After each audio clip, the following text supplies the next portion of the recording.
Protecting Mental Health, Be the Self-Starter. Series 3. Diving into Our Emotional Worlds. Episode 4. Cry of the Grieving Brain. I feel I don't know who I am, as if I had lost myself too. It is a very common feeling of losing sense of self when losing the significant ones in our lives. Why is it so? Through the lens of neuroscience, this episode attempts to explore the impact of grief on our brains and how our brains attempt to cope with the pain of loss.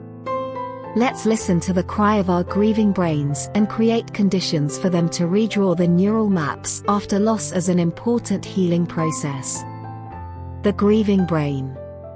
Humans are social beings, living with others and building bonds and relationships with one another. Through learning how to have a good relationship with others, establishing routines, and develop shared understandings and customs, we cultivate rich relationships and life experiences of being together. Our brains create neural maps so that we can effectively predict and understand what will happen. With this predictable, habitual, and familiar neural map, we feel safe because everything is familiar, and we can make realistic expectations and plan.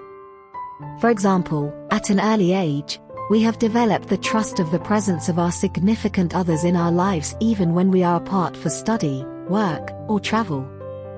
Our brains are hardwired to form attachment and bonding with our loved ones over the time, space, and closeness that we form over years. With the support of conscious knowledge and implicit knowledge of their presence, we feel secure in exploring our worlds. The belief in coexistence is deeply imprinted and encoded in our brains. But death is a harsh reality that shattered our established belief in the brain to coexist with our loved ones. Under the impact of this loss, the brain is forced to relearn and reconstruct the neural map of personal life with self and others without the lost party. Tug of War. When our grieving brain tries to redraw the map of the loss in our life, it is like being in a tug of war, tormented by two forces pulling each other. As Davis states, 2023, the first force comes from the conscious knowledge of the death and separation at the cognitive level that the separation is permanent.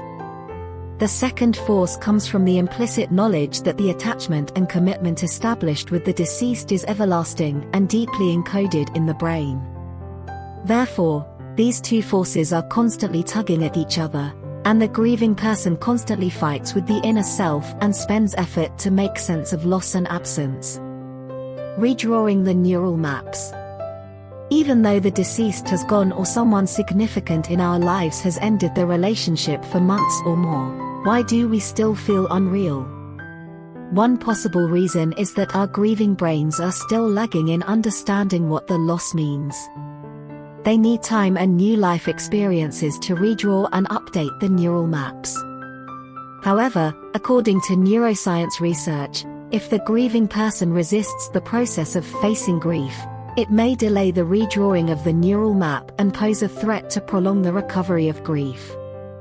To help ourselves recover from grief, we need to remove the barriers to recovery. The first one is the resistance of accepting the death or the fact that the relationship with the significant other has ended. Resisting accepting the fact delays the process of grief for recovery. The second is the fear of feeling deep emotional pain, and hence adopting avoidance to anesthetize ourselves, such as drinking alcohol or overworking. The avoidance coping strategy prevents us from diving into the emotional world to make sense of the deep meaning of loss and absence of the significant others. Summary. Facing the loss of a loved one or a significant other, our brains go through a long and intensive process of redrawing and updating the neural maps to make sense of the loss. Let's listen to the cry of our grieving brains, create conditions and time for ourselves to go through the grieving process with care and compassion. Dr. S.P. Chan, Doctor of Psychotherapy and Counselling. The University of Edinburgh, UK. Master of Science in Mental Health, the Chinese University of Hong Kong. Master of Science in Psychiatry, Cardiff University, UK. the 18th of May 2023.